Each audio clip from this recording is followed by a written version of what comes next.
Hello everyone, I hope you're all safe during these crazy and strange times. Today I'm going to be bringing you my first ever unboxing video. I'm going to be covering the NETGEAR EX2700 Wi-Fi range extender. Ultimately, I got this because my PS4 can't reach the router anymore, because my bedroom's at the opposite side of the house. I can't get a decent connection anymore. All I'm getting is 1 megabyte per second, when in my living room I'm getting nearly 30 megabytes. So I'm going to give this a little try. It only cost me £20 on Amazon. It's currently out of stock though, so hopefully it'll be back in stock soon.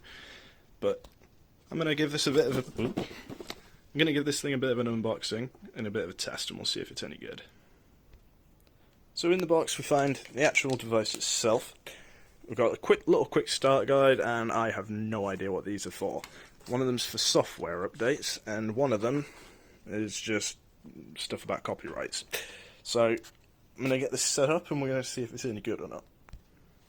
Gotta love peeling off the little bit of plastic that's on it. Oh yes. So to talk you through the device a little bit itself, ultimately you connect it up using the WPS button as far as I'm aware. It's got single Ethernet port on the bottom, and these, if I can do it, these can rotate around. Ultimately, by having this design, it should give a better connection than the ones that are built into it. But again, we're going to give it a test. It was only 20 quid, so even if it can increase the speeds a little bit, I'll be impressed. Right, so my plan here is I'm going to do 3 different tests. So the first test is just going to be a test of my internet connection on the standard Wi-Fi connection from the other side of the house. Well, progress is going brilliantly for this when it won't even connect to the Wi-Fi. I'm going to try it again. Right, got it to work eventually. Using just the Wi-Fi itself without using the extender. I'm getting 1.7 for download and 2.4 for upload, because that makes complete sense. What I'm going to do is set up the extender, then we're going to test the Wi-Fi, and then afterwards we're going to test the Ethernet. Here we go. 9.3 per second and 2.7 per second.